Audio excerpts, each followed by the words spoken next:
अध्याय 11 अप्रत्यक्ष चुंबन। युशु ने मेंग्याओ को मछली के स्ट्रिप्स के बारे में शिकायत करते हुए सुना और खुद भी कुछ खाया। ये वास्तव में थोड़ा मीठा था। वह डाइट पर थी, उसके पास कोई मीठा खाने का कोई तरीका नहीं था, इसलिए प्लेट लिंजी को दे दी गई। उसे इस बात से कोई फर्क नहीं पड़ता था कि मछली खट्टी है या मीठी, मांस तो मांस ही होता है। लिंजी ने पूरे दिन कुछ नहीं खाया था और वह भूख से मर रहा था। यह अच्छा था, विडोवान के खाने के स्टॉल से कहीं बेहतर। स्वाद, सामग्री, सब कुछ विडोवान द्वारा बनाए जाने वाले खाने से कहीं बेहतर था। क्या ये दोनों लड़कियां बहुत ज्यादा चूजी नहीं थीं? इस बीच मेंग्याओ ने उबली हुई मछली का एक टुकड़ा लिया और उसे अपने मुंह में डाल लिया। उसका चेहरा मसालेदार होने के कारण लाल हो गया और वह अपने जलते हुए होठों को हाथ से हवा देने लगी। ओह, ये गर्म है, ये गर्म है। पानी कहाँ है? मेज पर रखा संतरे का जूस पहली चीज थी जिसने उसकी नज़र खींची। बिना कुछ सोचे समझे मेंग्याओ ने जूस उठाया और उसे पीना शुरू कर दिया। आधी बोतल खत्म होने के बाद उसने संतुष्ट होकर जूस नीचे रख दिया। ओह ये बढ़िया है। युशु ने पलकें झपकाईं और सोचा कि क्या हुआ। उसने लिंजी को देखा और फिर संतरे के जूस को।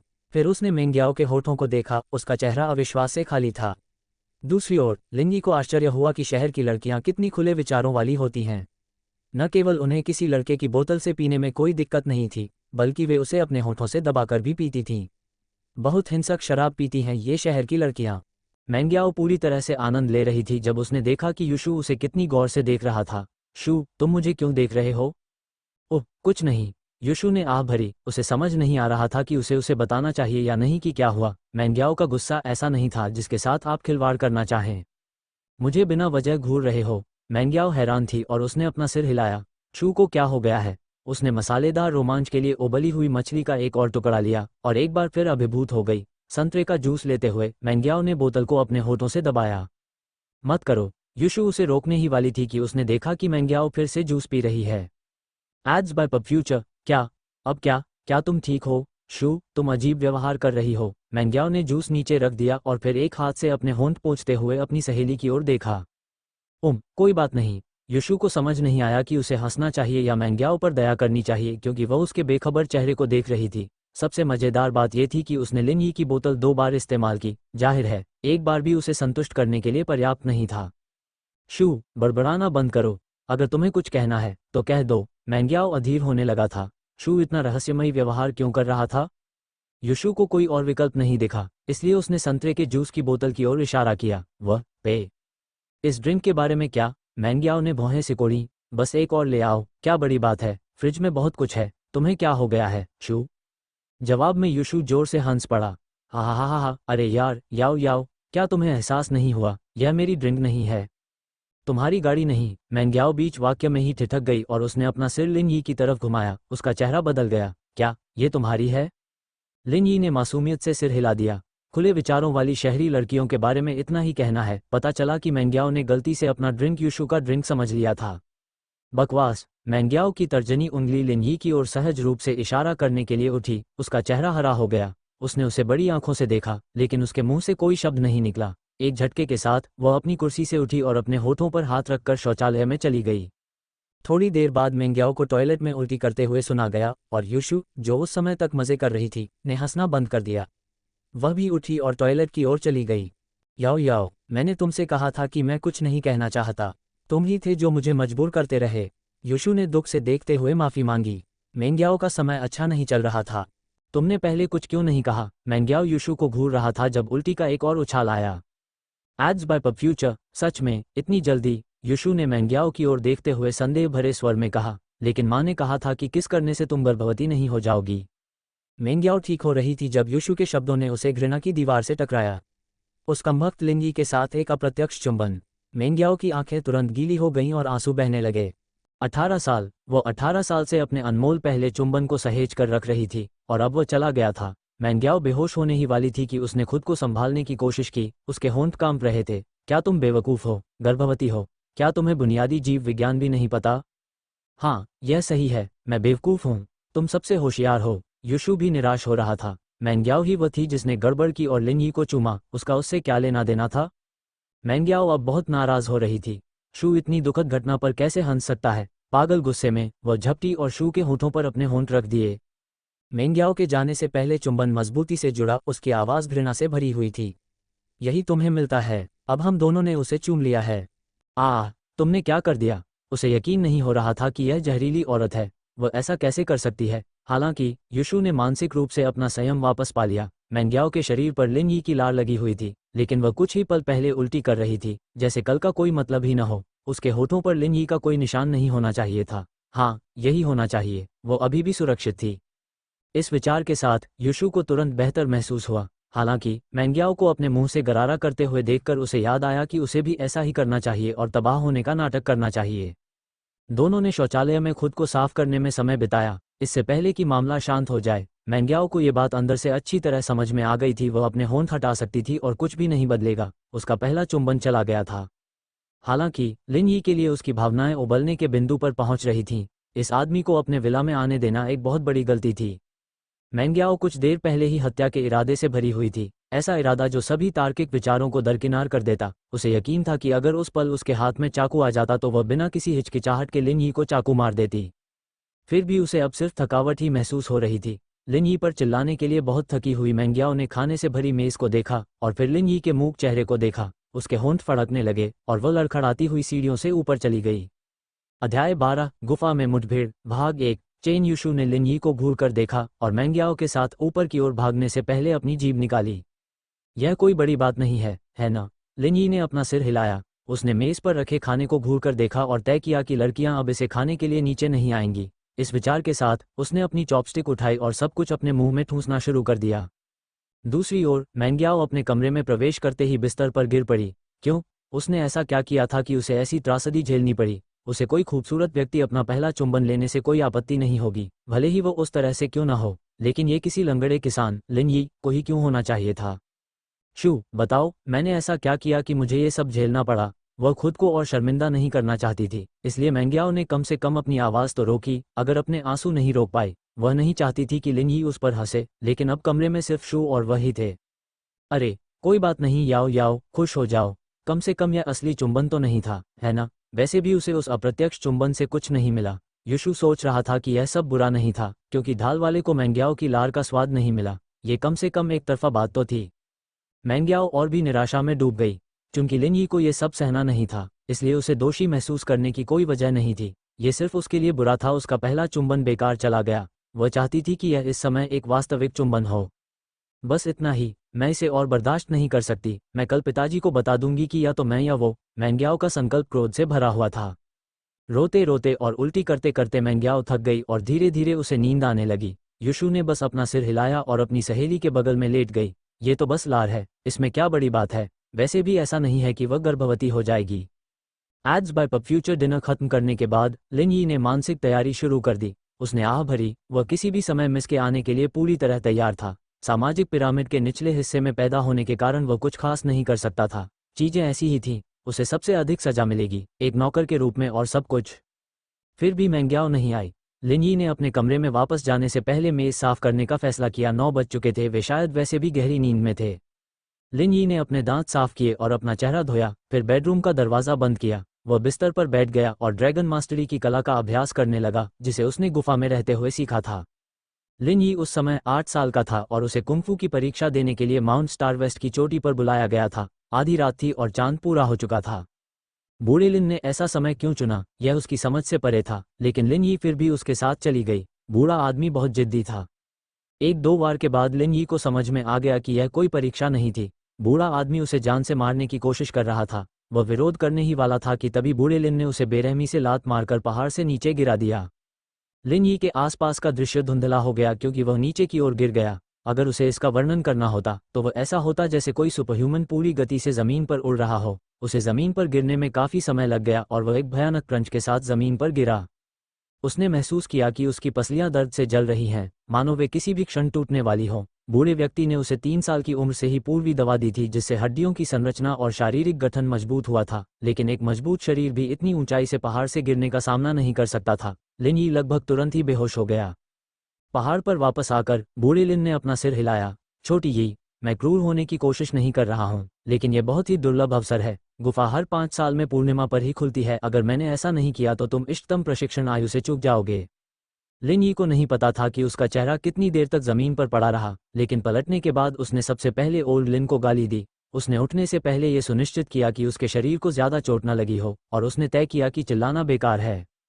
Ads by PubFuture. हालांकि उसके सामने जो दृश्य था उसे देखकर वह चौंक गया। ये प्राचीन दरवाजों का एक विशाल सेट था जिसका लाल रंग पूर्णिमा के चांद में चमक रहा था, जबकि इसके सुनहरे खंभे चमक रहे थे।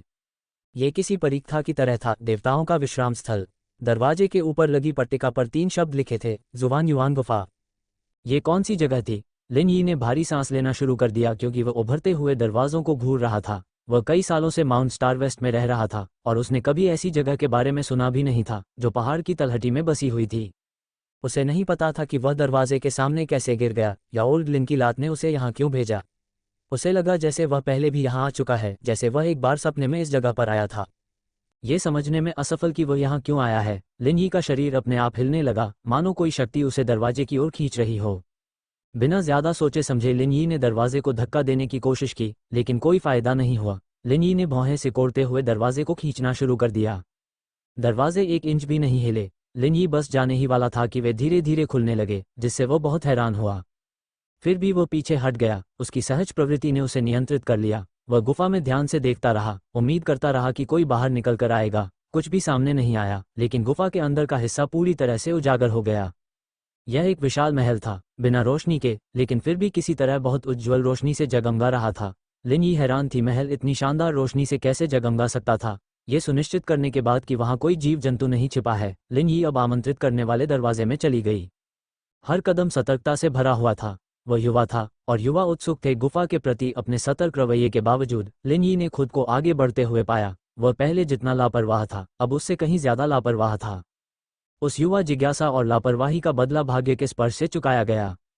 अध्याय 13, गुफा में मुठभेड़, भाग 2। लिन यी पत्थर के दरवाजे से गुजरा और गुफा में कदम रखा। एक विशाल पत्थर की पट्टिका ने तुरंत उसका ध्यान आकर्षित किया। लिन यी ने करीब से निरीक्षण करने पर पाया कि उस पर कुछ लिखा हुआ था।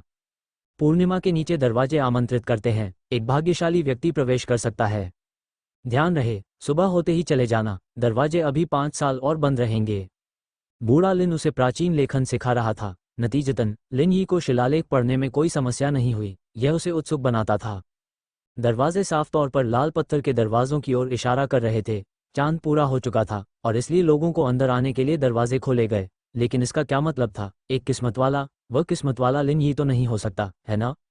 वो कुछ खास नहीं था, बस एक 8 साल का अनाथ बच्चा था जिसे ओल्ड लिन ने अपने बदकिस्मत दिनों में पाला था। लिन यी ने कभी भी अपने आप में कुछ खास नहीं देखा, कम से कम उस बूढ़े आदमी की तुलना में जो हर चीज में उससे बेहतर था।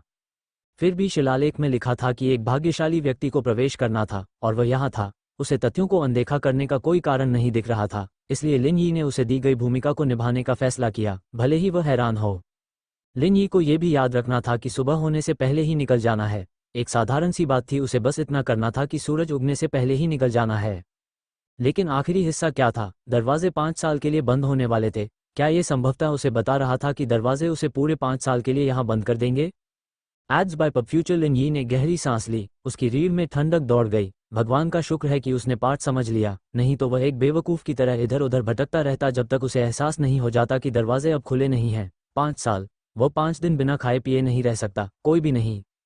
लिन यी को समझ में आ गया कि क्या दांव पर लगा है, इसलिए उसने सुबह होने से पहले ही निकल जाने का मन बना लिया। इस बीच उसने खुद को शांत किया और खोजबीन जारी रखी। जैसे ही वो महल के पास पहुंचा, लिन यी को एहसास हुआ कि रोशनी दीवारों के भीतर जड़े रात के मोतियों से आ रही थी। ये देखने के लिए किसी विशेषज्ञ की जरूरत नहीं थी कि मोतियों की कीमत बहुत ज्यादा है। थोड़ा बहुत अनुभव रखने वाला कोई भी व्यक्ति इसकी कीमत समझ सकता था, क्योंकि उसे पता था कि बाहरी बाजारों में मोतियों की कीमत बहुत ज्यादा होगी। लेकिन लिन यी कोई ऐसा व्यक्ति नहीं था जिसके पास थोड़ा बहुत अनुभव था। वह ऐसा व्यक्ति था जिसके पास बिल्कुल भी अनुभव नहीं था। उसे उन्हें देखना आकर्षक लगता था, लेकिन बस इतना ही। पहाड़ पर बिताए बचपन ने उसे मोतियों या सोने के प्रति असंवेदनशील बना दिया था। मांग की समस्या भी थी। उसके पहाड़ी साथियों में से बहुत से लोगों के पास कुछ मोती खरीदने के लिए पैसे नहीं थे। वह जिस सबसे अमीर महिला को जानता था, कम से कम अपने आप में, वह विधवा वांग थी, जिसके पास हर साल के अंत में इस्तेमाल करने के लिए 1000 से ज्यादा RMB थे। लिन यी के लिए, हालांकि, यह इस बात से संबंधित नहीं था कि किसी के पास कितना पैसा है। कोई भी व्यक्ति अपने सही दिमाग में या किसी अव्यवहारिक चीज पर अपना पैसा बर्बाद नहीं करना चाहेगा। वह अपने लिए मांस के 2 बड़े टुकड़े लेना पसंद करेगा। ये कितना बढ़िया भोजन होगा। वह खाली पेट मोतियों को देखना नहीं चाहता था। इस प्रकार लिन यी आगे बढ़ गया। महल की दीवारों पर सजावट पर अब और ध्यान नहीं दिया। हालांकि उसकी दिलचस्पी उस चीज में थी जो उसने पढ़े गए उपन्यासों से सीखी थी। एक व्यक्ति जो किसी रहस्यमयी गुफा में खुद को पाता है, किसी न किसी तरह से, आमतौर पर एक मुठभेड़ के साथ स्वागत किया जाता है। उदाहरण के लिए एक लंबे समय से खोई हुई मार्शल आर्ट स्क्रॉल।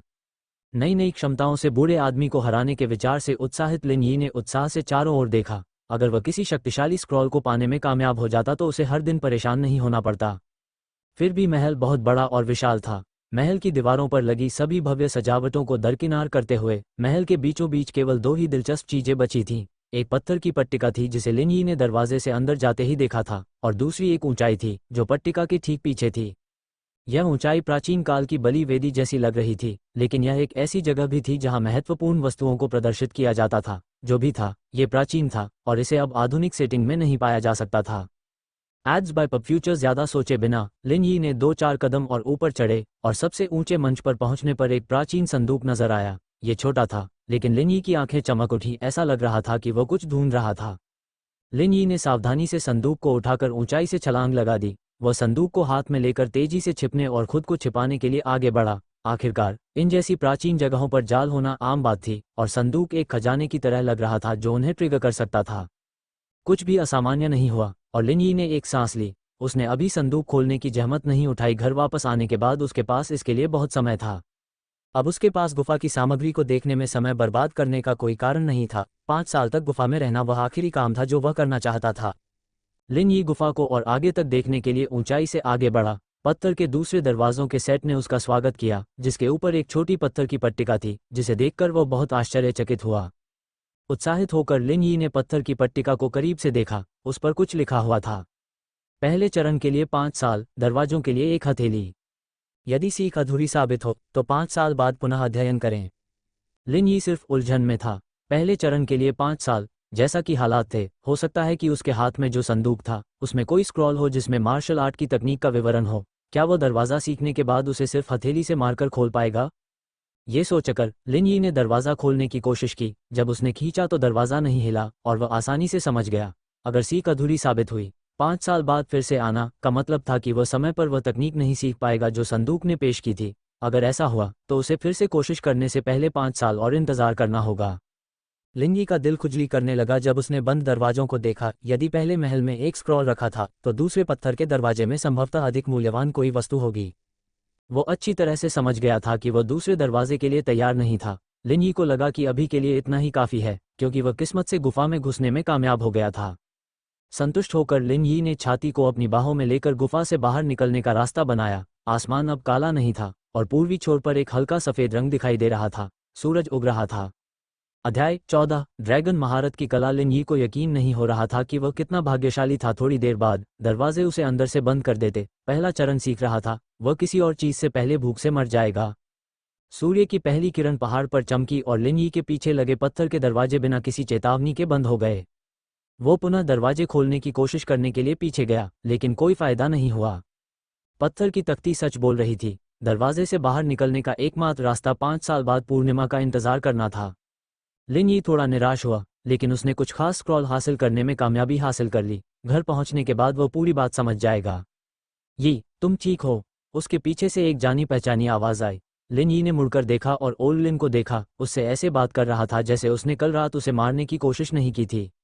भाड़ में जाओ, तुम बूढ़े आदमी, मुझे एक पहाड़ से नीचे गिरा रहे हो। क्या तुम मुझे मारने की कोशिश कर रहे थे? लिन यी की हड्डियां अभी भी गिरने से दर्द कर रही थीं। मुझे नहीं पता, तुम मुझे बहुत जिंदा लग रहे हो। लिन यी को एक टुकड़े में देखकर बूढ़ा लिन शांत हो गया, क्योंकि वह कुछ बहुत गंभीर चोटों को देखने के लिए तैयार था। वह शांत लग रहा था, लेकिन अगर वह कहता कि उसे बिल्कुल भी चिंता नहीं है तो वह झूठ बोल रहा होगा। लड़का दवा से जितना भी मजबूत हो सकता है, बूढ़े आदमी के पास कोई गारंटी नहीं थी, खासकर जब पहाड़ से नीचे गिरने की बात हो। आधे रास्ते पर, बूढ़े आदमी, लिन यी ने कहा जब वह सोच रहा था कि क्या उसे अपने निष्कर्षों के बारे में बूढ़े आदमी को बताना चाहिए। कुछ हिचकिचाहट के बाद वो इस नतीजे पर पहुंचा कि बूढ़े लिन का विशाल ज्ञान उसे नुकसान से ज्यादा फायदा पहुंचा सकता है। बूढ़े आदमी, मैं कल इस गुफा में गया था, लिन यी ने पीछे की ओर इशारा करते हुए कहा। ओह, बूढ़े लिन को पहले से ही पता था। लिन यी उसके हाथ में एक संदूक पकड़े हुए था। वह खुद को खुश महसूस किए बिना नहीं रह सका कि लिन यी ने उसे इसके बारे में बताने का फैसला किया। हालांकि इसका मतलब था कि उस पर भरोसा किया गया था। उसने लिन यी को बिना किसी कारण के नहीं उठाया, बूढ़े आदमी ने सोचा। Ads by PubFuture. और फिर लिन यी को नहीं पता था कि बूढ़ा आदमी क्या सोच रहा था। इसलिए उसने उसे सारी बातें बताईं और अंत में संदूक उसे सौंप दिया, और यह वो संदूक है। इसे रख लो, ओल्ड लिन ने इसे देखने के बाद कहा। उसकी आवाज़ सुस्त थी। तुम अंदर नहीं देखोगे? लिन ही उलझन में थी। बूढ़े आदमी को ऐसी जादुई चीज़ में कोई दिलचस्पी नहीं थी, बिल्कुल नहीं। कोई मतलब नहीं है। बूढ़े लिन ने अपना सिर हिलाया।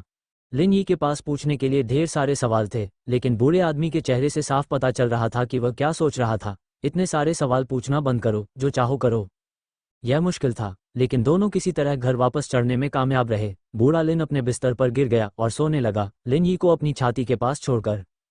चूंकि बूढ़े आदमी ने इस बात की परवाह नहीं की, इसलिए लिन ही को ही यह सब जानना था। उसने संदूक को एक पुरानी मेज पर रखा और उसकी जांच करने लगा। ये संदूक पुराने समय का था, बिल्कुल वैसा ही जिसमें राजघराने अपने अमृत और बाइबल रखते थे। ये बंद नहीं था और लिन ही ने इसे आसानी से खोल दिया। इस समय वह जोर जोर से सांस ले रहा था। उसकी आंखें उत्सुकता से बड़ी हो गई थीं। संदूक के अंदर रेशम से बना एक स्क्रॉल था। उसने संदूक से स्क्रॉल निकाला और देखा कि नीचे एक छोटा सा जैड का टुकड़ा है। लिन ही ने उसे उठाया और उसे जलाकर रख दिया। यह उच्च गुणवत्ता वाला जैड था, जिस पर एक रहस्यमय पैटर्न उकेरा गया था। यह प्राचीन पाठ नहीं था, इसलिए लिन ही को इसका मतलब समझ में नहीं आया। हालांकि वह जानता था कि स्क्रॉल पर लिखा हुआ जैड पर उकेरे गए लेखन से अलग था। वह हैरान था। पत्थर की पट्टियों और स्क्रॉल पर एक ही लिखावट थी, केवल जैड ही इस नियम से मुक्त था। लिन ही ने बाद में जैड को बूढ़े आदमी के पास ले जाकर उसका उद्देश्य पूछा। अप्रत्याशित रूप से बूढ़े आदमी को इसका पता नहीं था। वह बस उसे घूरता रहा और खुद भी उतना ही हैरान था। एड्स बाय पप फ्यूचर वह उससे भी अधिक आश्चर्यचकित था जब लिन ही ने उसे संदूक दिखाया था। वो इस निष्कर्ष पर पहुंचा कि जैड का संबंध स्क्रॉल से है और इसके बाद इस कला में महारत हासिल करने के लिए प्रशिक्षण की आवश्यकता है। उसने इसे हर समय अपने साथ रखने का फैसला किया। जब लिन ही ने स्क्रॉल को खोला तो वह थोड़ा निराश हुआ। यह पतला था और स्कार्फ के आकार का था। हालांकि लिन ही के वुक्सिया उपन्यासों के अनुभव ने उसे बताया कि यह स्क्रॉल पर शब्दों की गिनती के बारे में नहीं था। कई उच्च स्तरीय तकनीकों को लिखने के लिए केवल मानव त्वचा के एक टुकड़े की आवश्यकता होती है। इसे ध्यान में रखते हुए लिन ही ने पढ़ना शुरू किया। लिन ही की नज़र तुरंत उन 4 शब्दों पर पड़ी। ड्रैगन मास्टरी की कला। ये गुफा में पत्थर की पट्टियों पर लिखे उसी प्राचीन पाठ का पाठ था। शीर्षक के नीचे छोटे अक्षरों की एक पंक्ति थी। पहला चरण, आकाश में रेशम का कीड़ा। उसके बाद मुख्य पाठ था, मनुष्य चींटियों से बहुत अलग नहीं थे। कोई किस माध्यम से अपना भाग्य बदल सकता है, लोभी। लिन ही ने पाठ को जल्दी से पढ़ा। पहला चरण प्रारंभिक चरण, मध्य चरण और अंतिम चरण में विभाजित था। हालांकि स्क्रॉल पर केवल ड्रैगन मास्टरी की कला का पहला चरण लिखा था। लिन ही को समझ में आ गया था कि इस कला में सिर्फ एक ही चरण नहीं होता। अगर पहले चरण का जिक्र किया गया है तो स्वाभाविक रूप से दूसरे और तीसरे चरण भी होंगे। बाकी स्क्रॉल कहाँ हैं, इस बारे में लिन ही को यकीन नहीं था। वे शायद दूसरे दरवाजे के पीछे होंगे या कहीं और। किसी भी हालत में लिन ही को किसी और चीज़ के बारे में सोचने से पहले पहला चरण पूरा करना था। ड्रैगन मास्टरी की कला का परिचय जटिल और समझने में कठिन था, लेकिन वास्तविक प्रशिक्षण की प्रक्रिया बहुत स्पष्ट और विस्तृत थी। यहाँ तक कि संदर्भ के लिए मानव एक्यूपंक्चर बिंदुओं के चित्र भी थे। लिन ही को उनसे कभी कोई परेशानी नहीं हुई, क्योंकि वह छोटी उम्र से ही कुंग फू का अभ्यास कर रहा था।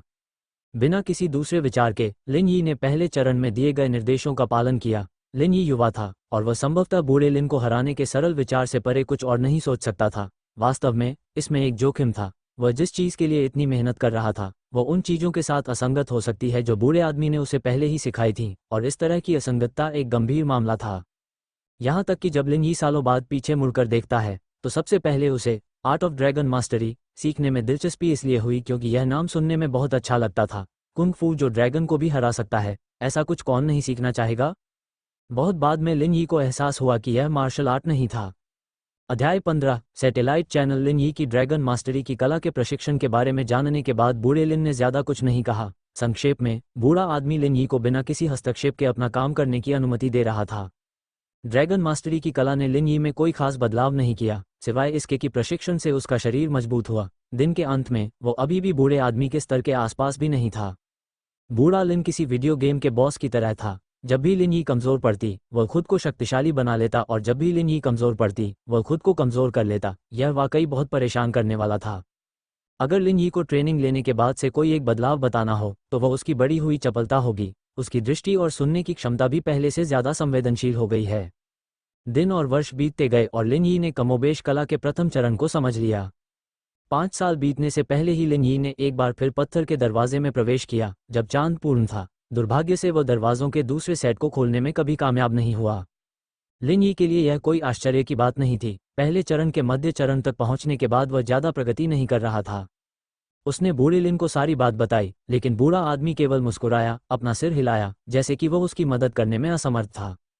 अगले 5 साल बीतने वाले थे और लिन यी घबराने लगा। वो इतने सालों से मध्य चरण में ही अटका हुआ था, वो इस तरह से आगे नहीं बढ़ सकता था। तब उसे समझ में आया कि ड्रैगन मास्टरी की कला मार्शल आर्ट का एक प्रकार नहीं है, बल्कि साधना की तरह कुछ है। यह एक चौंकाने वाला एहसास था, लेकिन यह ऐसा ही था। लिन यी को याद आया कि पहली पूर्णिमा पर बूढ़े आदमी ने किस तरह संदिग्ध तरीके से काम किया था। उसने सोचा कि बूढ़े आदमी ने पूरी योजना बनाई होगी, जाल बिछाया होगा और उसे माउंट स्टारवेस्ट से नीचे धकेल दिया होगा, या फिर बूढ़े लिन ने उसे पूर्णिमा के दिन परीक्षण के लिए पहाड़ पर बुलाया होगा। यह इतना संयोग कैसे हो सकता है, इसका कोई मतलब नहीं था। पब फ्यूचर द्वारा विज्ञापन। इसके अलावा भले ही बूढ़ा आदमी वास्तव में लिन यी का परीक्षण करना चाहता था, लेकिन पहाड़ की चोटी पर होने वाली घटना का क्या उद्देश्य था? उससे आगे बढ़कर क्या बूढ़े आदमी को कम से कम उसे मारने की कोशिश नहीं करनी चाहिए थी? भले ही ऐसा हो, क्या बूढ़ा लिन उसे दरवाजे के सामने लात मारने के लिए मजबूर कर सकता था? ठीक है, भले ही वह वास्तव में एक संयोग था बाकी सब चीज़ों के साथ। ओल्ड लिन उसके पास आने से पहले गुफा से बाहर निकलने का इंतजार क्यों करेगा? लिन यी की कहानी पर उसकी प्रतिक्रिया ने यह भी साबित कर दिया कि वह सब कुछ पहले से जानता था। इस बिंदु पर लिन यी के संदेह की पुष्टि हो गई। फिर भी बूढ़े आदमी ने लिन यी के सवालों का जवाब देने से इनकार कर दिया जब भी वह उससे भिड़ता था। लिन यी ने तंग आकर बूढ़े लिन की भागीदारी की परवाह किए बिना खुद ही प्रशिक्षण लेने का फैसला किया। लिन यी ने अपनी आंखें खोली, आसमान सफ़ेद होने लगा था। उसने असहाय होकर अपना सिर हिलाया, यह महसूस करते हुए कि इस बार भी कोई उछाल या सफलता नहीं मिली थी। हालांकि एक तरफ उसे तरोताज़ा महसूस हुआ और लगा कि कुछ प्रगति हुई है। लिन यी तेज कदमों से बाथरूम में घुसा। उसने अपने चेहरे पर पानी छिड़ककर अपना पसीना साफ किया। कमरे से बाहर निकलने से पहले उसने स्कूल यूनिफॉर्म पहन ली। विला में सन्नाटा था। सीढ़ियों की ओर देखते हुए लिन यी ने अनुमान लगाया कि दोनों लड़कियां अभी भी सो रही होंगी। वह लिविंग रूम में गया, सोफे पर बैठ गया और 60 इंच का LED टीवी चालू कर दिया। ध्यान रहे कि आवाज़ कम हो। लिन यी ने सोफे पर आराम से लेटते हुए सोचा कि बड़े टीवी वाकई अलग होते हैं। आखिरकार इस तरह के टीवी के साथ उसका यह पहला अनुभव था, और घर पर उसके पास सिर्फ उसका लैपटॉप और 25 इंच का CRT टीवी था। अछू, लिन यी ने छींकते हुए कहा। उसे आश्चर्य हुआ कि उसके जैसे शरीर को सर्दी लग सकती है। वह अपनी पूरी जिंदगी दक्षिण में रहा था। शायद उत्तर में तापमान का अंतर उसके लिए एक रात में अनुकूल होने के लिए बहुत ज़्यादा था। उसने जो टिश्यू पाया उससे अपनी नाक पोंछी और उसे एक तरफ फेंक दिया। सुबह सुबह इस चैनल पर बहुत अधिक चैनल नहीं थे, उन सभी पर पृथ्वी की छवि थी और बस इतना ही था। अरे, शायद रिमोट की बैटरी खत्म हो गई है। लिन यी ने गाली दी। रुको, क्या उसने अभी अभी टीवी चालू नहीं किया है? लिन यी ने टीवी की तरफ देखा और पाया कि यह सैटेलाइट चैनल था। अगर उसे सामान्य चैनल चाहिए तो उसे अलग रिमोट लेना होगा। उनका पालन पोषण पहाड़ पर हुआ था, लेकिन कम से कम उनके पास एक लैपटॉप तो था ही। शहरों की तकनीक के बारे में भी उन्हें कोई जानकारी नहीं थी। पब फ्यूचर द्वारा विज्ञापन। थोड़ी देर इधर उधर देखने के बाद लिन यी को सही रिमोट मिल गया। अरे, इतने सारे चैनल! लिन यी ने दर्जनों चैनल देखे, लेकिन एक भी संतोषजनक नहीं लगा। तभी अचानक एक नोटिफिकेशन सामने आया। ये चैनल एक वयस्क चैनल है। पेरेंटल लॉक सक्रिय है। पासवर्ड आवश्यक है। डिफ़ॉल्ट। ओ, सचमुच इन लड़कियों के टीवी पर कोई वयस्क चैनल था। उसने सुना था कि इन जैसे बड़े टीवी पर वयस्क शो आते हैं, लेकिन उसे कभी खुद इसका अनुभव करने का मौका नहीं मिला। गांव के मुखिया के पास सैटेलाइट टीवी था, लेकिन केवल मुफ्त चैनल ही उपलब्ध थे। ऐसा कोई तरीका नहीं था जिससे वह सब्सक्रिप्शन आधारित वयस्क चैनल चला पाता। लिन यी के मन में जिज्ञासा की खुजली उठी और उसने सोचा कि क्या ये चेयरमैन या मिस ने पासवर्ड सेट किया था, या ये चेन यूशू हो सकती है। लड़की वाकई कामुक किस्म की लग रही थी, और साथ ही काफ़ी आगे भी। लिन यी ने कामुकता से सोचा। उन्होंने पासवर्ड टाइप करना शुरू किया। 1,23,456। पासवर्ड गलत है, कृपया पुनः प्रयास करें। 8,88,888। पासवर्ड गलत है, कृपया पुनः प्रयास करें। लिन यी ने अपना सिर झुकाया। ओ, कोई अधिसूचना नहीं आई और स्क्रीन रुक सी गई। वो अभी बटन दबाने ही वाला था कि स्क्रीन पर एक छवि चमक उठी। अध्याय 16। रंगे हाथों पकड़ा गया। लिन यी ने उसे पहचान लिया। वह एक मशहूर पोर्न अभिनेत्री थी, हालांकि उसे उसका नाम ठीक से याद नहीं था। इससे कोई फर्क नहीं पड़ता था। महिला का फिगर बहुत आकर्षक था और उसका व्यक्तित्व कामुक था। जब भी वो उसे देखता था, उसके काम ने लिन यी पर गहरी छाप छोड़ी थी। वो अपने सिर पर चोट मारना चाहता था। पासवर्ड तो उसके लिए टीवी पर ही था पूरे समय।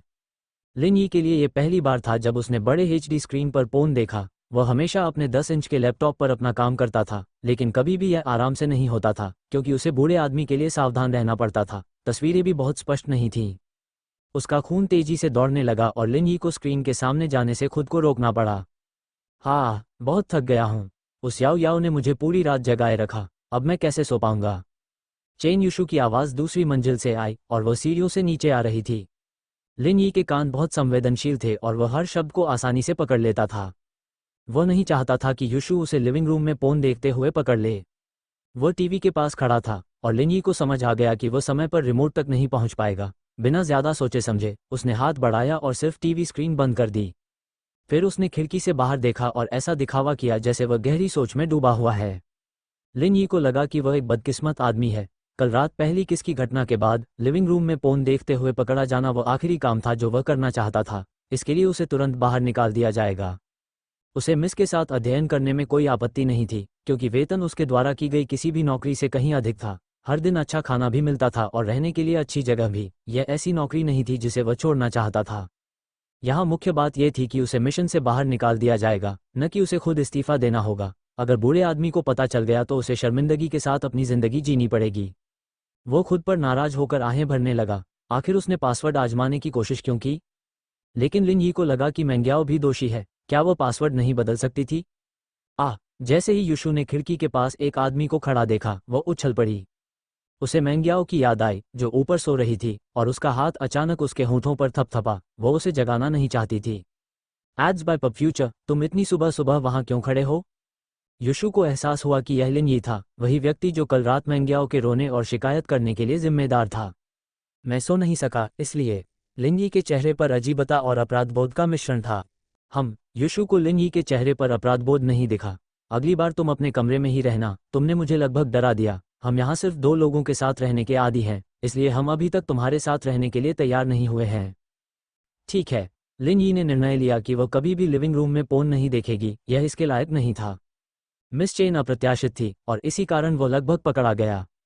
युशु आलस से सोफे पर बैठ गई और अपनी पतली टांगों को आपस में क्रॉस करके बैठ गई। लिन यी ने अपना सिर दूसरी ओर घुमा लिया, उसे और अधिक उत्तेजना की आवश्यकता नहीं थी। वो कुछ समय पहले ही पोन पर एक तंबू लगा रहा था और वह नहीं चाहता था कि युशु उसे देखे। शील्डमैन, लिन यी, मुझे भूख लगी है, क्या तुम मेरे लिए कुछ बना सकते हो? युशु ने आलस से आदेश दिया। तुम चाहती हो कि मैं तुम्हारे लिए खाना बनाऊं? लिन यी को इस आदेश की उम्मीद नहीं थी। वो उसे क्यों परोस रहा होगा? अध्ययन साथी वाली पूरी बात का क्या हुआ? हाँ, तुम जल्दी करो, ये प्यारी सी लड़की भूखी है। युशु ने अधीर होकर लिन यी की ओर हाथ हिलाया। लिन यी पूरी स्थिति में असहाय महसूस कर रहा था। युशु को उसे आदेश देने का अधिकार किसने दिया? अगर उसे सही से याद है तो उसे मेंग्याओ की बात सुननी चाहिए, अगर कोई सुन रहा है तो। मिस चेन, मैं यहाँ मिस चू की अध्ययन साथी के रूप में हूँ, मैं कोई नानी या कुछ और नहीं हूँ। क्या कोई अंतर है? इस संदर्भ में एक अध्ययन साथी घर के नौकर के समान ही है, जैसे पुराने समाज में मिस का आदेश आपके लिए पूर्ण है। युशु ने लिन यी को घूरकर देखा, मानो उसके शब्द सचमुच सत्य हों। लेकिन मैं मिस मेंग्याओ की अध्ययन साथी हूँ। लिन यी को दूसरों के लिए खाना बनाने की आदत थी, लेकिन ऐसी परिस्थितियों के लिए एक तरह की सीमा थी। वह युशु की हर बात नहीं मान रहा था, सिर्फ इसलिए कि वह सेक्सी और चंचल थी। अगर मेंग्याओ ने उसे युशु के लिए खाना बनाते हुए देख लिया तो क्या होगा? वह और कोई परेशानी नहीं चाहता था, ये पक्का है। यह वही बात है, मैं और याओ याओ सबसे अच्छे दोस्त हैं, तुम्हें मेरी बात उसी तरह सुननी चाहिए जैसे तुम उसकी सुनते हो। एड्स बाय पप फ्यूचर। लिन यी को उसके अधिकार प्रदर्शन से पूरी तरह अप्रभावित देखकर युशु परेशान हो गई। उस लड़के ने उस पर पहली बार में अच्छा प्रभाव छोड़ा था, लेकिन अब उसे इस बात पर गर्व होना चाहिए कि वह उससे सेवा के लिए भी कहेगी। ठीक है, बस जाओ और मुझे गर्म पानी चालू करने में मदद करो, मैं खुद कुछ इंस्टेंट नूडल्स बना लूंगा। जरूर। पीने का फव्वारा लिन यी के ठीक बगल में था, इसलिए यह कोई बड़ी बात नहीं थी। अपने हाथ की पहुंच से लिन यी ने पीछे के बटन पर क्लिक किया और थोड़ा पानी उबालना शुरू कर दिया। इस बीच युशु ने पानी के उबलने का इंतजार करते हुए रिमोट से टीवी चालू करने का निर्णय लिया। एक सेलिब्रिटी शू सिहान का एमवी ट्रिविया था जो हर सुबह प्रसारित होता था, और जब भी युशु के पास समय होता वह हमेशा उसे देख लेती थी। इंतजार। लिन यी की आंखें घबराहट से चौड़ी हो गईं, लेकिन तब तक बहुत देर हो चुकी थी। एक फ्लैश के साथ प्रसिद्ध पोर्नस्टार की छवि पूरी तरह से सामने आ गई। फोरप्ले पहले ही खत्म हो चुका था। हो क्या? युशु की आंखें लिन यी की तरह बड़ी थीं। जब वह उसे घूरने के लिए मुड़ी, उसका एक हाथ उसके मुंह पर बंधा हुआ था। उफ! लिन यी एक छेद में मरना चाहता था। उसने पोर्न का 1 मिनट भी अनुभव नहीं किया था और अब उसे इसका पूरा दोष लेना था। क्या बकवास है? आखिर इस घटना का क्या मतलब था? अगर उसने वाकई ऐसा किया है तो कम से कम वो लिविंग रूम में पोर्न देखने की बात तो स्वीकार कर सकता है। यह मैं नहीं था। लिन यी इतनी अनुचित बात को स्वीकार करने के लिए तैयार नहीं थी। लिन यी, तुम इतनी गंदी चीज कैसे देख सकती हो? युशु अब और बर्दाश्त नहीं कर सका, ये लिन यी बहुत ज्यादा था। इसीलिए वह इतनी जल्दी उठ गया। वह लिविंग रूम में कुछ एचडी पोर्न देखना चाहता था। मैंने तुमसे कहा था, यह मैं नहीं था। लिन यी की मासूमियत भरी आवाज में आग्रह था, क्योंकि उसने लड़की के आरोप को नकार दिया था। वह पोर्न के मूड में भी नहीं था, वह बस एक वयस्क चैनल पर ठोकर खा गया। अगर चैनल को नहीं देखना चाहिए था तो उसे हटा दे, क्यों नहीं? कोई इसे ऐसे ही क्यों छोड़ देगा? हाँ ठीक है, तुम नहीं, है ना? मुझे लगता है कि यह मैं और याओ याओ थे। कल जब हमने टीवी बंद किया तो हम यंग लेडीज चैनल देख रहे थे। इस समय युशु को इस बात पर कोई संदेह नहीं था कि यह लिन यी ही थी। इसके अलावा जब हम इस चैनल पर आए तो हमने इसे पासकोड से लॉक कर दिया था। बिना पासकोड के तुम कैसे अंदर आ गए? अध्याय 17। ऐसा नहीं था। लिन यी को उम्मीद नहीं थी कि युशु को सब कुछ इतनी स्पष्टता से याद होगा। अब इसे नकारने का कोई मतलब नहीं था। उसने अपना सिर नीचे कर लिया। ठीक है, मैंने ही इसे चालू किया था, लेकिन मेरा ऐसा करने का इरादा नहीं था। मैं बस उत्सुक था और मैंने पासकोड डालने की कोशिश की। सच में, जैसे ही मैंने देखा कि चैनल किस बारे में है, मैंने तुरंत टीवी बंद कर दिया। क्या ऐसा है? स्वाभाविक रूप से युशु को उस पर विश्वास नहीं हुआ। बिल्कुल, लिन यी को उसकी संदिग्ध निगाहों के सामने बहुत बुरा लगा। आखिरकार वह कमोबेश सच ही तो कह रहा था। युशु इस मामले पर और अधिक समय नहीं लगाना चाहती थी। जब वह चैनल बदलने के लिए रिमोट की ओर बढ़ी तो उसकी नज़र किसी चीज़ पर पड़ी। ये कुछ मुड़े हुए टिश्यू पेपर थे। इसमें कोई संदेह नहीं था। ऊतकों के भीतर एक प्रकार का चिपचिपा तरल पदार्थ जैसा पदार्थ था। वह क्या है? युशु का चेहरा हरा हो गया और वह कांपती आवाज में बोली, न नाइस, लिन यी, तुमने क्या घटिया काम किया है। तो तुमने न केवल याओ याओ के लिविंग रूम में पोर्न देखा, बल्कि तुमने क्या? मैंने क्या किया? लिन यी को नहीं पता था कि युशु किस बात पर इतना परेशान थी। उसने उसकी निगाहों का अनुसरण किया और खुद मुड़े हुए टिश्यू देखे। लानत है, एड्स बाय पब फ्यूचर सचमुच। सबसे पहले वह पोर्न देखते हुए पकड़ा जाता है, फिर उसके नाक से तरल पदार्थ युशु द्वारा देखा जाता है, जो इस बिंदु पर यह भी नहीं सोचेगा कि यह विशेष शारीरिक तरल पदार्थ नाक से आया है। क्या बकवास है, वो इसके लायक नहीं था। चेन युशु, ऐसा नहीं है।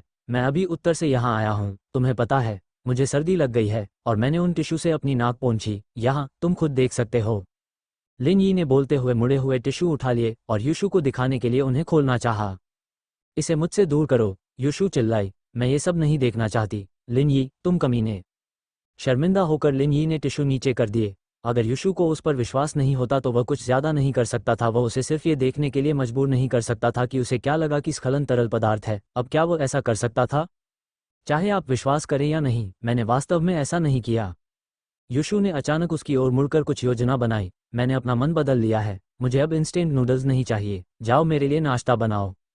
हाँ। लिन यी ने अपना मुंह खोलने से पहले कुछ देर तक उसे देखा। क्यों? हे, क्योंकि अगर तुम ऐसा नहीं करोगे तो मैं अभी जाकर अंकल चू को बता दूंगी कि तुम लिविंग रूम में टीवी का इस्तेमाल करते हुए खुद को छू रहे थे। मैं और याओ याओ कितने हैरान थे जब हमने देखा कि तुम क्या कर रहे थे। युशु शरारत से मुस्कुराया। लिन यी को इस बात पर यकीन नहीं हुआ। ऐसा नहीं था। लेकिन वह सौदेबाजी या शिकायत करने की स्थिति में नहीं था। अगर बूढ़े आदमी को इस बारे में पता चल गया तो लिन यी को जीवन भर के लिए सजा हो जाएगी।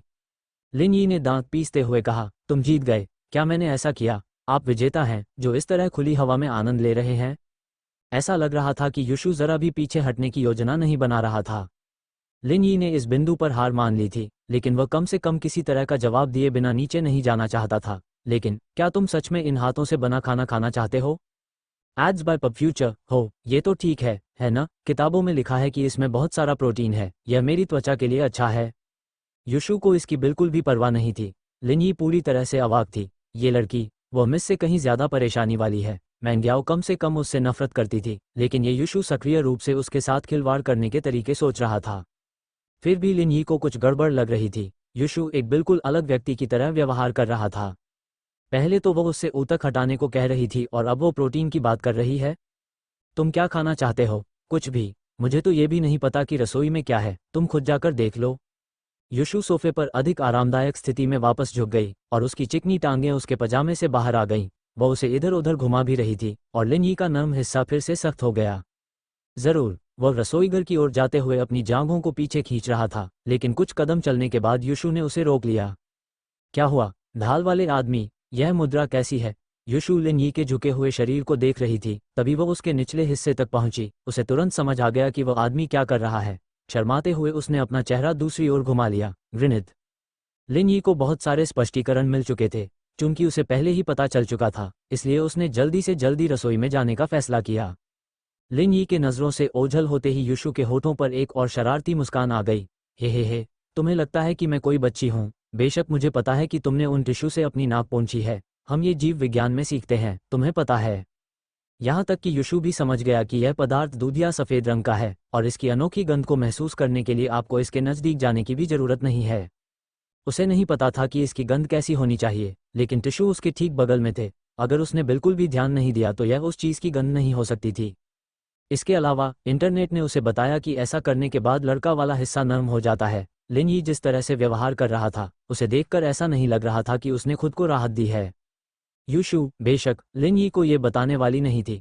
उसके हाथ में ये चीज़ होने के कारण वह लिन यी को आदेश दे सकती थी और उसे जो भी आदेश देना चाहे उसे करने के लिए कह सकती थी। इससे उसे उसकी अवज्ञा करना सिखाया जा सकेगा। युशु गर्व से मुस्कुराई। उसे एक मुफ्त नौकर मिल गया था। कुछ ही देर बाद रसोई से एक मनमोहक खुशबू आई, जिसने उसे और भी खुश कर दिया। अध्याय 18। इसे कुछ बार और चखें, आपको इसकी आदत हो जाएगी। लिन यी ये देखकर हैरान रह गई कि रसोई कितनी अच्छी तरह सुसज्जित थी। ये घर के उस बड़े बर्तन से कहीं ज्यादा उन्नत और आधुनिक थी। यहाँ तक कि एक प्यारा सा एप्रन भी था जिस पर बच्चों के चेहरे बने हुए थे। ये वास्तव में नया लग रहा था और ऐसा नहीं लग रहा था कि दोनों लड़कियां इसका इस्तेमाल करती थीं, क्योंकि वे बस खुले हाथों से भोजन का इंतजार कर रही थीं। लिन यी ने एप्रन पहनने के बाद सामग्री ढूंढने में कोई समय बर्बाद नहीं किया। टमाटर, पालक, अजवाइन और अन्य प्रकार की सब्जियां थीं, साथ ही अंडे भी थे। हालांकि मात्रा से ज्यादा विविधता थी। संभवतः ली फू की ओर से यह सुरक्षा उपाय था, ताकि मेंग याओ के कुछ पकाने की स्थिति में उसे सुरक्षा मिल सके। मिस ने खाना बनाया या नहीं, ये लिन यी का काम नहीं था, लेकिन जब चू पेंग झान की बेटी की बात आई तो उसने पाया कि वह आदमी बहुत विचारशील था। आखिरकार वह उसका सबसे भरोसेमंद आदमी था। मुख्य सामग्री के लिए लिन यी ने नूडल्स और चावल में से थोड़ा आटा चुना। उसने यांगचुन नूडल्स बनाना शुरू किया, साथ ही अपना हिस्सा भी बनाना याद रखा। लिन यी खाना पकाने में माहिर था। वह 6 साल की उम्र से ही घर पर बूढ़े आदमी के लिए खाना बनाता आ रहा था और यह उसकी आदत बन गई थी। लिन यी को कटिंग बोर्ड पर पतली, रेशमी नूडल्स की लाइनें बनाने में ज़्यादा समय नहीं लगा। इतनी भरी हुई रसोई में ऐसा नहीं हो सकता। नूडल्स तैयार होने के बाद लिन यी ने शोरबा तैयार करना शुरू कर दिया। शोरबा आमतौर पर एक बड़े बर्तन में तैयार नहीं किया जाता था जो कई दिनों तक चल सके, ऐसा होटलों में किया जाता था। अलमारी में जो पहली चीज़ दिखी उसे उठाकर लिन यी ने एक बढ़िया और गाढ़ा शोरबा निकाला। सुगंध पूरे रसोई घर में फैल गई, जिससे उसे शोरबे में सब्जियां और मसाले डालने का संकेत मिला। इस बीच लिन यी ने एक और बर्तन में पानी उबाला और उसमें नूडल्स डाल दिए। जब उसने फिर से ढक्कन खोला तब तक नूडल्स खाने लायक हो चुके थे। लिन यी ने इशारे से नूडल्स निकाले और शोरबा डाला, जिससे यांगचुन नूडल्स के 2 बेहतरीन कटोरे पूरे हो गए। हालांकि नूडल्स तकनीकी रूप से यांगचुन नूडल्स नहीं थे, वे एक व्यक्तिगत संस्करण थे जो ओल्ड लिन को बहुत पसंद थे। बर्तन में अभी भी नूडल्स थे जो लिन यी ने अपने लिए बचाकर रखे थे। एक कटोरा शायद युशु के लिए पर्याप्त था। अरे, क्या तुम्हारा काम वहां खत्म हो गया? जब तक उसकी खुशबू उसके पास पहुंची तब तक युशु पहले ही घूंट भर रही थी। चप्पल पहनकर वो आलस से रसोई की ओर चली गई। हाँ, अभी तुम्हें बुलाने ही वाला था, लिन यी ने बोलते हुए एप्रन खोलना शुरू कर दिया। ओह, ये याओ याओ का एप्रन है। सुनिश्चित करें कि उसे आपके द्वारा इसका उपयोग करने के बारे में पता न चले। युशु ने लिन यी के हाथों में एप्रन को देखते हुए कहा, मैं इस बारे में चुप रहूंगी क्योंकि आपने मेरे लिए नाश्ता बनाया है। Ads by PubFuture. Lin Yi लड़की के रवैये में अचानक आए बदलाव से अचंभित रह गई। यह एक बहुत ही शरारती लड़की थी। कल रात पूरे पहले चुंबन प्रकरण के दौरान उसने जिस तरह से व्यवहार किया, उसे देखकर लगता है अचानक वह इतनी दयालु क्यों हो गई। लेकिन लिन यी को इसकी कोई चिंता नहीं थी। उसे केवल मेंग्याओ के बुरे पक्ष में जाने से बचना था और एक अध्ययन साथी के रूप में अपना काम करना था, जैसा उसे करने के लिए कहा गया था। दूसरी ओर युशु भौहें सिकोड़े हुए थी। वह अपने सामने एक बड़े आदमी द्वारा नूडल्स खाने से सहज नहीं लग रही थी, लेकिन उसे जाने के लिए कहना थोड़ा बेतुका लग रहा था। आखिरकार वही था जिसने स्वादिष्ट दिखने वाला खाना बनाया था। इसके साथ ही युशु ने लिन यी को आने देने का फैसला किया और पहले नूडल्स खाकर खुद को भर लिया। यह नूडल्स का सबसे बढ़िया कटोरा था जो उसने अपनी पूरी जिंदगी में खाया था। वह आमतौर पर स्कूल जाने से पहले बस कुछ इंस्टेंट नूडल्स खाती थी या थोड़ा दूध पीती थी। यह उसका पहली बार था जब उसने इस तरह के शुद्ध हस्तनिर्मित नूडल्स खाए थे। जाहिर है युशु लिन यी को यह नहीं बताएगी कि वे कितने अच्छे थे, क्योंकि हो सकता है कि वह अपनी जगह भूल जाए। उसने लिन यी को अनदेखा करने और कटोरा खाली करते समय अपनी तारीफों को छुपाने का फैसला किया। लिन यी को युशु द्वारा नज़रअंदाज किए जाने पर बहुत खुशी हुई। वह कभी नहीं चाहता था कि वह उसके लिए और अधिक परेशानी खड़ी करे। अपना कटोरा खाली करने के बाद लिन यी एक बार फिर बर्तन के पास गया। वो अपने कटोरे में और नूडल्स भरने ही वाला था कि उसे याद आया कि युशु उसके पीछे बैठा है। क्या तुम्हें अब भी कुछ चाहिए? नहीं, युशु ने सिर हिलाते हुए कहा, मेरे लिए एक गिलास पानी लाओ। क्या आपके पीछे पेय पदार्थ नहीं है? लिन यी पहले से ही युशु के पीछे फ्रिज की ओर इशारा करके अपना कटोरा भर रहा था। ठीक है, सुबह जूस पीना सेहत के लिए ठीक नहीं है ना? पानी आपके शरीर के लिए अच्छा है। और हे भगवान, तुम बहुत बातूनी हो। तुम जा रहे हो या नहीं? शायद मुझे अंकल चू को बुलाना चाहिए। युशु ने अधीरता से देखा। ठीक है, ठीक है। अपना सिर हिलाते हुए लिन यी उस जगह चला गया जहां पानी का फव्वारा था। हाँ, बेवकूफ़ अलार्म। बहुत थकी हुई मैंग्याओ आलस से सीढ़ियों से उतरते हुए जम्हाई ले रही थी। कल रात उसे ठीक से नींद नहीं आई थी। वो आधी रात तक युशु से रोने और शिकायत करने के अलावा कुछ नहीं कर सकी, लेकिन पहली चुंबन की घटना ने अब उसे उतना दुख नहीं पहुंचाया। उसे ऐसा महसूस हुआ जैसे वो अभी सोई ही थी कि अलार्म बजने से वो फिर जाग गई। दुर्भाग्यवश वो स्कूल का दिन था, अन्यथा वो उठने की जहमत ही नहीं उठाती। सीढ़ियों के नीचे पहुंचने तक मैंग्याओ युशु के बारे में सोच रही थी। उसे इससे ज्यादा नींद नहीं लेनी चाहिए थी। फिर वो इतनी जल्दी कैसे उठ गई? एड्स बाय पब फ्यूचर रसोई घर से एक सुखद सुगंध उसके पास पहुंची और मैंग्याओ का पेट, जो कल की उल्टी से खाली हो गया था, गुर्राने लगा। शू, तुम मेरे बिना वहां क्या खा रहे हो? मैंग्याओ रसोई में भागी और उसने देखा कि युशु नूडल्स का एक कटोरा तोड़ रही है। वह लड़की के सामने एक और कटोरा देखकर खुश हुई, जो उसके लिए ताज़ा और तैयार था। हाँ, मुझे पता था तुम मुझे नहीं भूलोगे, शुक्रिया शू। युशु सूप पीने में पूरी तरह से मग्न थी। तभी उसे मैंग्याओ की आवाज़ सुनाई दी। सूप इतना स्वादिष्ट था कि वह बीच में नहीं रुकना चाहती थी, लेकिन उसने जल्दी से सूप पी लिया और जैसे ही मौका मिला, कटोरा अपने चेहरे से हटा लिया। मैंग्याओ पहले से ही लिन यी की चॉपस्टिक से अपना पेट भर रही थी। उफ, युशु ने केवल आह भरी। वो और कुछ नहीं कह सकी। चलो, क्या वो कम से कम पुष्टि के लिए इंतजार नहीं कर सकती थी? इतनी जल्दी क्या है? वाह, यह अच्छा है। भूख से तड़पती मैंग्याओ खुद को इन यांगचुन नूडल्स से रोक नहीं पाई। वह बोलते समय भी चॉपस्टिक से नूडल्स को अपने मुंह में ठूंस रही थी। शू, तुमने ये कहाँ से खरीदा? ओह, मैंने नहीं किया। शील गाई ने इसे बनाया। युशु ने केवल दया से उसकी ओर देखा। वो इस समय मैंग्याओ की कुचली हुई आत्मा को और अधिक चोट नहीं पहुंचाना चाहती थी। आह, मैंग्याओ ने चौंक कर तुरंत अपनी चॉपस्टिक गिरा दी। उसने अपना बनाया। मैं उसका बनाया हुआ कुछ भी नहीं खाऊंगी। युशु चुप रही। क्या बात है, तुम तो पहले से ही इसे खा रही थी। खैर, कल रात को तुमने उसकी लार पी ही ली है, इसलिए मुझे लगता है अब इससे कोई फर्क नहीं पड़ता। बस इसे कुछ बार और चख लो और तुम्हें इसकी आदत हो जाएगी। मैंग्याओ गहरी सोच में थी। तभी वो अचानक बोल पड़ी, मैं उस आदमी के लिए खाना क्यों बंद करूं? मैं इसे अभी खत्म कर रहा हूं। मैंग्याओ को बस इतना समझ में आ गया था कि वह कभी भी खुद को रोक नहीं पाएगी, खासकर तब जब उसकी मुट्ठी में भाप से भरे नूडल्स का कटोरा हो। सिर्फ इसलिए कि मैं उसका खाना खा रही हूँ, इसका मतलब यह नहीं है कि मैं उसे माफ़ कर दूंगी। मैं कल रात कुछ भी न खाने की वजह से भूखी हूँ, और ये नूडल्स वैसे भी बहुत औसत दर्जे के हैं, है ना, शू? हाँ, युशु लिन यी की लार का कटोरा खाने के बाद मैंग्याओ की प्रतिक्रिया देखना चाहती थी, लेकिन उसने अपनी दोस्त के लिए दया के कारण खुद को नियंत्रित रखा। बेचारी लड़की संभवतः फिर से ऐसा नहीं कर सकती थी। अध्याय 19। क्या ये सचमुच इतना अच्छा है? यहाँ पानी। लिन यी अभी युशु को गिलास देने ही वाला था कि उसने देखा कि मैंग्याओ अपनी सीट पर नूडल्स का कटोरा खा रही थी। अरे, याओ याओ ने कहा कि ये नूडल्स अच्छे हैं। युशु ने लिन यी को घूरकर अपना मतलब समझा दिया और उसे नूडल्स के बारे में चुप रहने को कहा। ओह, लिन यी ने सिर हिलाया। वह समझ गया कि युशु क्या कहना चाह रहा था, लेकिन इस दर पर उसे अपने लिए पर्याप्त नूडल्स नहीं मिलने वाले थे। तुम क्या कर रहे हो? मैं तुम्हारे यहाँ खड़े होकर खाना नहीं खा सकता? मैंग्याओ लिन यी पर इतना ध्यान दे रही थी कि वह दोनों के बीच हो रही बातचीत को समझ ही नहीं पाई। वह अभी किसी पुरुष को उसे खाते हुए देखने के लिए तैयार नहीं थी। मिस को नाराज नहीं करना चाहता था। लिन यी मुड़ा और अपने कमरे में वापस चला गया। युशु थोड़ी अजीब थी, लेकिन मैंग्याओ की तुलना में उससे निपटना भी आसान था। लिन यी ने अपने समय सारणी पर काम करने का फैसला किया। उसने हाई स्कूल के सभी कोर्स खुद ही पूरे कर लिए थे, लेकिन स्कूल का पहला दिन कुछ खास होता है और उसे शायद इसे खराब नहीं करना चाहिए। ये बहुत बढ़िया है। क्या और भी है? उस समय मैंग्याओ ने अपना कटोरा पूरी तरह खाली कर दिया था। सूप की एक भी बूंद नहीं बची थी। नहीं, अगर तुम्हें यह इतना पसंद है तो शील्ड गाई से कहो कि वो तुम्हारे लिए और बनाए। युशु परेशान थी। मैंग्याओ का वजन क्यों नहीं बढ़ा? वह हमेशा ज्यादा खाती थी, लेकिन उसका शरीर हमेशा उससे ज्यादा पतला रहता था। वो मोटी तो नहीं थी, लेकिन वह मैंग्याओ जितनी लंबी भी नहीं थी। हालांकि अतिरिक्त मांस कूल्हों और छाती तक पहुंच गया था, इसलिए यह इतना बुरा नहीं था। चलो उसके बारे में बात नहीं करते। मैंग्याओ असंतुष्ट होकर अपने चॉपस्टिक से सूप के दाग चाटने लगी। एड्स बाय पब फ्यूचर उससे कोई मदद मांगो? बिल्कुल नहीं। युशु बस देखती रही कि उसकी सहेली चॉपस्टिक्स को चाटकर साफ कर रही है। उसे समझ में नहीं आ रहा था कि क्या कहे। क्या उसकी लार सचमुच इतनी अच्छी है? याओ याओ, नूडल्स खत्म करने के बाद दोनों लड़कियां खुद को साफ करने और स्कूल के लिए तैयार होने के लिए ऊपर चली गईं। दूसरी ओर लिन यी डाइनिंग टेबल साफ करने चली गई। वह जानता था कि ली फू के अधीन ऐसे सफाईकर्मी हैं जो इस तरह के कामों को संभालते हैं, लेकिन लिन यी को पहले से ही इसकी आदत थी। वैसे भी घर की सफाई का काम उसी का था।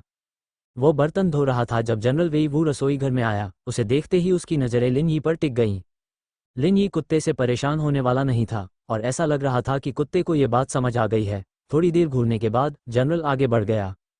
कुत्ते वास्तव में एक संवेदनशील प्रजाति हैं। वे हमेशा जानते थे कि उनका सामना उनसे अधिक शक्तिशाली अस्तित्व से कब होगा। लिन यी ने कोई आक्रामक रुख नहीं अपनाया था और कुत्ता भी कोई परेशानी पैदा नहीं करना चाहता था जिसे वह संभाल नहीं सकता था। लिन यी को सफाई खत्म करने में ज्यादा समय नहीं लगा। दूसरी ओर लड़कियों ने अपने चेहरे धोए, अपने दांत ब्रश किए और अपने साधारण कपड़ों को बदलकर सुंदर कपड़े पहन लिए। स्कूल में एक नियम था जिसके अनुसार छात्रों को स्कूल में अपनी यूनिफॉर्म पहनकर आना था, लेकिन वास्तव में केवल कुछ ही लोग इसका पालन करते थे। आखिरकार हाई स्कूल के छात्र प्राथमिक विद्यालय के छात्रों की तरह इसका पालन करने के लिए उतने इच्छुक नहीं थे।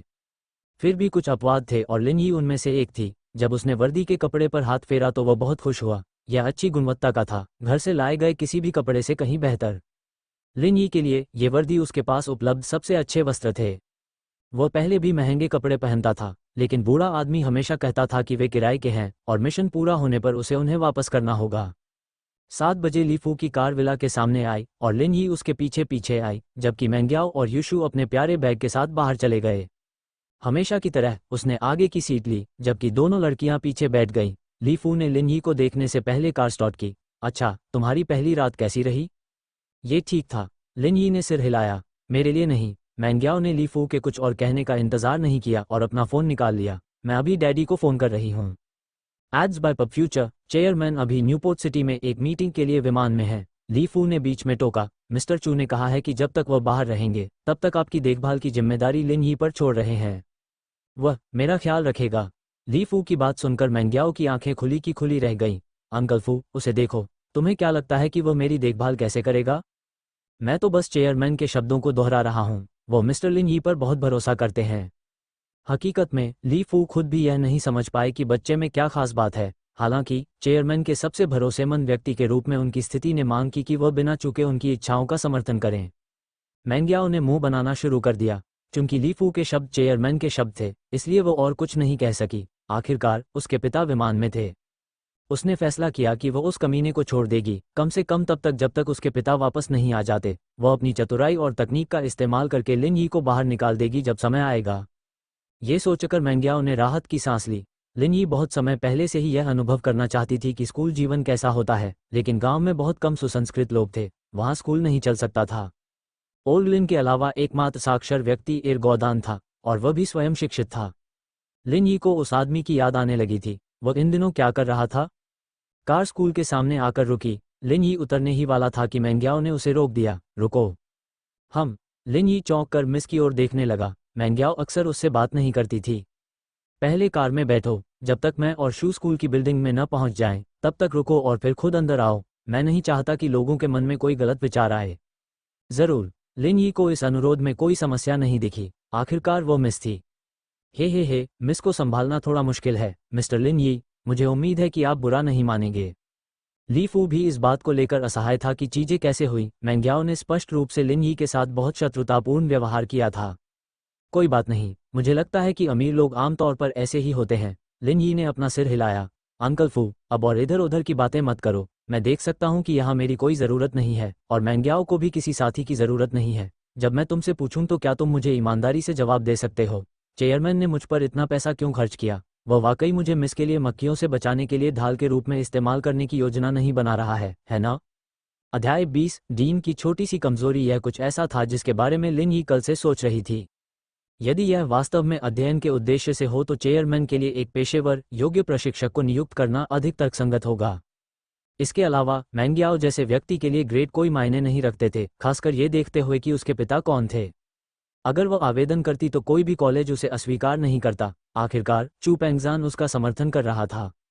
तो तुमने नोटिस किया? ली फू को उम्मीद नहीं थी कि लिन यी उससे इतनी जल्दी इस बारे में पूछेगी। तो ये सच है? लिन यी ने जिज्ञासावश भौहें सिकोड़ी। सच कहूं तो मैं भी नहीं समझ पा रहा हूं कि मिस्टर चू के मन में क्या है। ली फू ने आह भरी। मैं उनका सबसे भरोसेमंद आदमी हूँ, लेकिन चेयरमैन के पास ऐसी बातें हैं जो वे मुझसे सीधे नहीं कहते।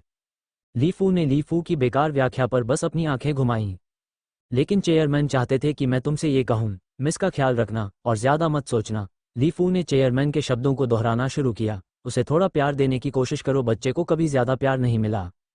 लिन यी अवाक रह गई, आखिर इन लोगों को क्या हो गया है? उसे थोड़ा प्यार दो। उसे कैसे थोड़ा प्यार देना चाहिए था? मैंग्याओ से मिलने से पहले लिन यी अपनी स्थिति से बहुत खुश नहीं था। चेयरमैन जिस तरह से बात कर रहा था, उससे ऐसा लग रहा था कि वह शादी की योजना बना रहा था या कुछ और, जैसे कि लड़की को कुछ समस्याएं थीं जो उसे साथी खोजने से रोक रही थीं। लेकिन ये पता चला कि मैंग्याओ एक युवा सुंदरी थी। इस बात को ध्यान में रखते हुए चीजें बिल्कुल भी बुरी नहीं थीं। समस्या ये थी कि मिस उससे नफरत करती थी। वह जल्दी ही उसके प्यार में पड़ने वाली नहीं थी, ये तो पक्का था। लिन यी ने कार से उतरने से पहले जवाब में सिर हिलाया। ली फू से वो और कुछ नहीं कह सका। क्या तुम्हें पता चला कि वो किसान कौन है? झोंग पिनलियांग का नितंब कल लिन यी के लात से अभी भी सूजा हुआ था। पिनलियांग किसान की वजह से पूरी रात पीठ के बल नहीं सो सका। उसे छत की तरफ अपना सिर उठाकर सोना पड़ा। नहीं, झांग नायपाओ और मैंने कई जगहों पर देखा, लेकिन हमें वो आदमी कभी नहीं दिखा। एड्स बाय पब फ्यूचर गाओ शियाओफू ने अपना सिर हिलाया। लियांग ब्रो, शायद उसने अभी तक काम के लिए पंजीकरण नहीं कराया है। देखो, मुझे परवाह नहीं है कि तुम ये कैसे करते हो। मुझे इस आदमी को ढूंढना है, धिक्कार है, मैं उस किसान को भागने नहीं दूंगा। झोंग पिनलियांग का गुस्सा अभी भी शांत नहीं हुआ था। हाँ, गाओ शियाओफू ने तुरंत जवाब दिया। लिन यी का मूड खुशनुमा था जब वह अपना बैग पीठ पर लटकाए स्कूल की ओर टहल रहा था। यह वही स्कूली जीवन था जिसकी उसे तलाश थी, प्रथम प्रेम और प्रथम चुंबन की पौराणिक भूमि।